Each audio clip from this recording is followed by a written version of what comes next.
So as y'all know, I use worms to eat my food waste and eat things like leaves and newspaper, and they poop that shit out, literally, and then they make some really great vermicastles I can use in my garden and in my houseplants. But as I showed y'all last week or a couple weeks ago, one of my bins is a little anaerobic, and so we're gonna check on it to see if things are looking a little bit better.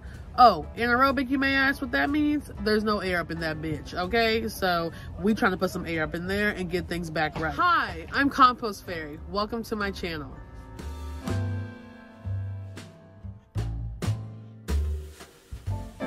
Alrighty, before we check on the worms in the bin, I just wanted to say welcome to any new subscribers. I'm so happy that you're here. And I also want to say welcome back to my OGs and anyone who is a returning subscriber. I'm happy you're here as well. And I'm just so happy that all y'all are here to grow, explore, and do the damn thing with me. Okay, so let's look at these worms. The bin was real anaerobic. It was real muddy. I had added some paper to it to help with the muddy and wetness. And then I talked to my good friend Hood to Table, shout out to him. He recommended me adding some cardboard, so I did that as well. So let's see how this bin looks. Shout out to Alicia from Deep Roots Worms. She recommended that I keep the top askew so air could get in to help with kind of drying it up a little bit. And so I've just had it in my den with the top askew. The worms don't ever jump out because they don't like the light, so they're gonna run away from it anyway. So it's lit and it's great. Okay, so let's look. First, I have this cardboard on top, and that's to soak up any moistness that's on top. I put some newspaper in here, which you can kind of see the scraps like there. And then I put in some cardboard pieces and some brown paper bag pieces. And so I'm doing this because, as you can see, it's a little bit muddy looking. And I don't like that. That's too muddy. It should be more grainy. And it causes the bin to be anaerobic or lack air. And so I want it to be less muddy. So that's why I have this paper in here. And it's doing well. It's wet, meaning it's soaking up the moisture.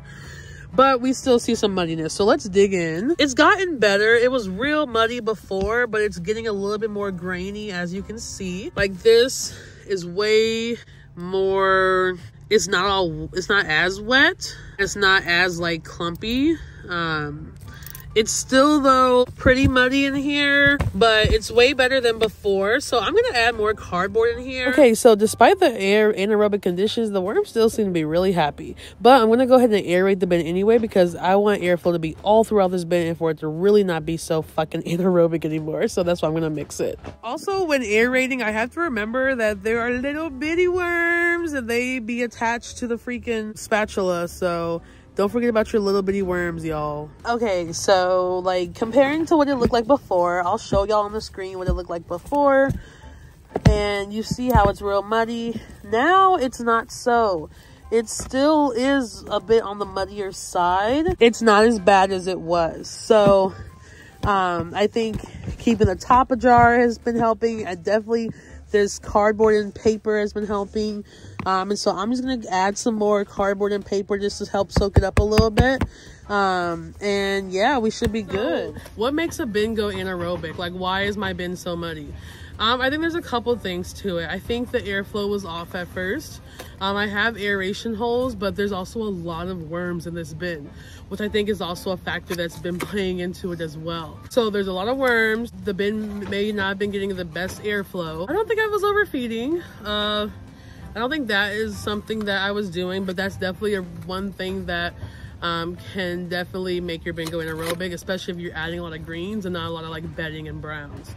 So make sure that you're not overfeeding your worms. Something I do is I just wait until I see that all the food I fed them is gone, because they can eat on the bedding, you know. And when the food's gone, then I know, okay, I can feed them again. But with the food still there, they're fine. Freeze your food. If you have a lot of stuff left over, freeze it and save it for them. That'll also help with you not getting gnats and fruit flies. Also, not aerating the bin, so not mixing it like I was doing can cause it to be anaerobic. You definitely want to fluff your bin so that, you know, it can redistribute microbes, it can redistribute the worms, it can bring aerobic microbes in there and all that good shit. Thanks y'all for checking on these worms with me. I'm hopeful for this bin, and I think I'm going to probably take some of the worms out, because like I said, I think I have too many worms. So we'll see how that goes. Definitely will make a video for that. But yeah, I'm gonna finish putting this cardboard in. Thank you for checking on the worms with me, and stay tuned. Check out my composting one-on-one video. That video dropped like 11 days ago, and I'm gonna make a part 2. It's gonna be a little series, so make sure you check that out. And then yeah, just stay tuned. Don't forget to like, comment, subscribe, and share. That really helps me out, and I really appreciate it. And then tell me in the comments if you want more vermicomposting videos, if you like seeing the worms, all that good shit. So thanks, y'all. Can't wait to grow, explore, do the damn thing with you next time. Have a good one. Bye.